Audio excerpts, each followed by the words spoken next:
Il reste plus que quelques mois avant la présentation du casque de réalité augmentée d'Apple, un produit qui risque encore bel et bien de révolutionner nos usages, de la même manière que l'iPhone avait pu le faire à l'époque. Il y a donc énormément de rumeurs à son sujet, vous vous en doutez, mais dans cette vidéo, on va plutôt voir pourquoi ce projet si ambitieux pourrait potentiellement être un échec. Le casque de réalité augmentée d'Apple, oui, parce que je maintiens que selon moi ce sera en grande partie de la réalité augmentée et non de la réalité virtuelle comme ce qu'on peut retrouver sur l'Oculus, ce casque donc ressemblerait à un masque de ski en fait, mais bourré de technologie, avec deux écrans 4K, donc un par œil, et des systèmes de suivi des yeux. On pourrait retrouver deux processeurs équivalents à deux puces M2 et l'objectif serait de proposer une toute nouvelle expérience pour ce qui est de la productivité.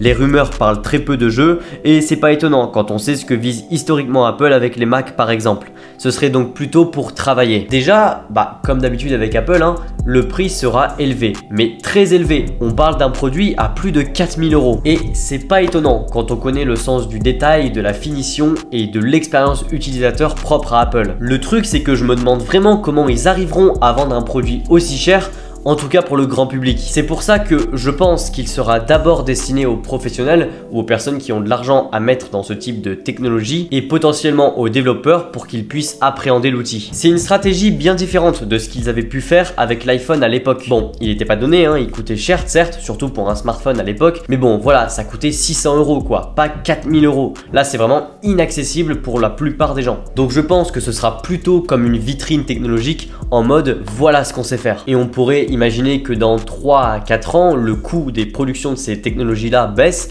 pour retrouver des produits à 2000, 3000 €, ce qui serait déjà un petit peu plus acceptable dans la tête des acheteurs. Et au-delà de 5 ans, s'ils maintiennent le produit, mais ça on va en parler juste après, eh bien on pourrait retrouver ce produit dans les 1000, 1500, 2000 € maximum. En tout cas, il y aura des versions. Par exemple, le produit d'entrée de gamme dans les 1000, 1300 €, puis des produits un petit peu plus chers à 2000, 2500 €, et enfin, eh bien un casque pro qui coûterait donc 4000 €. Mais donc d'après les rumeurs, ils attaqueraient plus le très haut de gamme, donc 4000 €, donc une version pro, et ensuite ils vont décliner pour des versions un petit peu plus abordables. Un petit peu comme ce qu'on a avec les MacBook Air et les MacBook Pro. Bon, par contre, les rumeurs parlent d'une autonomie vraiment pas très bonne, 2 heures environ. Mais je pense que pour moi, le plus gros problème, la plus grosse erreur, ce serait simplement que vous retrouverez la batterie dans votre poche ou à votre ceinture, mais en tout cas pas sur le casque. Déjà parce que ergonomiquement c'est pas fou, et en plus parce que ça rappelle qu'on utilise un produit. C'est pas transparent pour un produit qui selon moi devrait être plus discret, comme les AirPods ou même un iPhone, parce que là on parle pas de petites lunettes, c'est quelque chose d'aussi gros, voire plus gros qu'un masque de ski. Donc déjà là dans l'état actuel c'est vraiment pas ouf d'avoir ça, j'espère qu'un jour on aura des lunettes. Et puis en plus si on a un câble qui descend jusqu'à dans notre poche ou alors vers notre ceinture, ça perd vraiment tout son sens. C'est pour ça qu'on dirait plutôt un prototype, un produit qui montre ce qu'ils savent faire, un produit qui va aider les développeurs, les accessoiristes à créer des choses autour de ce produit. Mais je pense pas que cette version 1 en tout cas sera directement adoptée par le grand public. Parce que très peu de monde aura envie de porter un masque de ski toute la journée avec une batterie dans sa poche qu'il faut changer toutes les 2 heures. Tiens, ce qui pourrait pour moi causer du tort à Apple, c'est qu'il s'attaque à un marché qui n'est pas du tout développé. La réalité virtuelle, très peu en entendent parler, même certains ne savent pas ce que c'est. Mais alors là, la réalité augmentée, c'est un autre univers, sans mauvais jeu de mots. La plupart des gens ne comprennent pas ce que ça veut dire. C'est vraiment un marché de niche, tout le contraire de ce qu'étaient les smartphones à l'époque de la sortie de l'iPhone. C'est pour ça qu'il a si bien marché. Les gens savaient ce que c'était, ils comprenaient les défauts que pouvait avoir un tel produit et ils ont compris pourquoi l'iPhone était meilleur que tous ces produits-là. Mais là, les gens ne savent même pas ce que c'est, ce type de technologie. C'est vraiment un truc qui va freiner les gens, sans compter évidemment le prix, on en a déjà parlé. Ce qui me fait dire aussi que Apple pourrait flop, c'est simplement leur échec précédent. Maintenant, on le sait, déjà qu'ils peuvent échouer, donc c'est pas improbable que ça arrive avec celui-ci, mais ce qui est le plus important, c'est lorsque l'on s'intéresse à pourquoi ils ont échoué. Le HomePod de 2018 par exemple, il était trop cher. Les gens n'étaient pas prêts à dépenser plus de 300 € dans une enceinte, surtout qu'il y avait une concurrence déjà bien installée.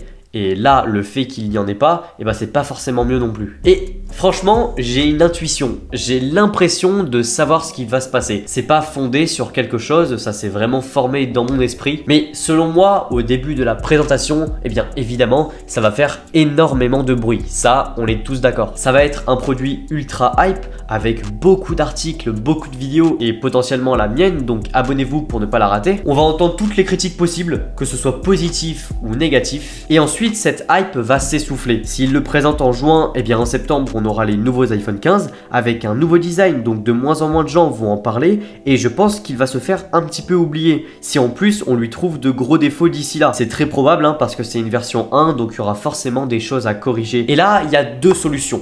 Soit ils abandonnent, un petit peu comme ce qu'ils ont fait avec le HomePod avant de le ressortir là il n'y a pas longtemps, mais ils ont quand même attendu 5 ans pour le ressortir, ou alors dans le meilleur cas, ils l'intègrent dans leur roadmap d'innovation. Et donc ils sortent un produit tous les ans, comme ce qu'ils font avec la plupart de leurs produits. Moi, je vous ai demandé sur Instagram ce que vous en pensez. Est-ce que vous serez prêt à dépenser plus de 4000 € si ce produit pourrait remplacer tous vos produits technologiques? Eh bien, vous étiez nombreux à me dire que non, c'est pas possible. C'est évidemment en grande partie à cause du prix. 4000 €, bah, il faut les avoir. Mais aussi parce que vous n'êtes pas prêt à ce type de technologie et honnêtement, moi non plus. Surtout que ma communauté sur Instagram et sur YouTube ou sur les autres réseaux, eh bien, ils aiment la tech. C'est soit des gens intéressés, soit des gens complètement passionnés par la technologie, donc des gens qui ont l'habitude et qui aiment bien le changement. Donc imaginez si j'avais fait ce sondage au grand public, personne n'est prêt à acheter ça. Et là vous allez me dire, eh bien pourquoi tu es aussi pessimiste? L'iPhone, tout le monde était pessimiste et c'est un produit qui a fonctionné.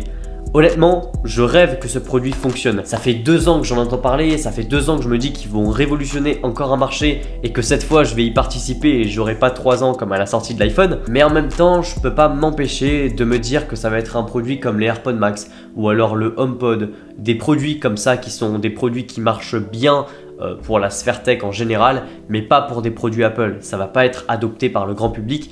En tout cas, pas tout de suite. Après, honnêtement, c'est à Apple de me faire et de nous faire rêver. Mais faut pas non plus oublier que les personnes les plus importantes pour faire fonctionner ce projet, eh bien c'est vous. Il n'y a que vous qui pourront décider si ce produit mérite votre attention. Et même si Apple est fort dans la plupart des domaines qu'il entreprend, eh bien les erreurs ça arrive. Et j'espère que ça n'arrivera pas avec ce produit.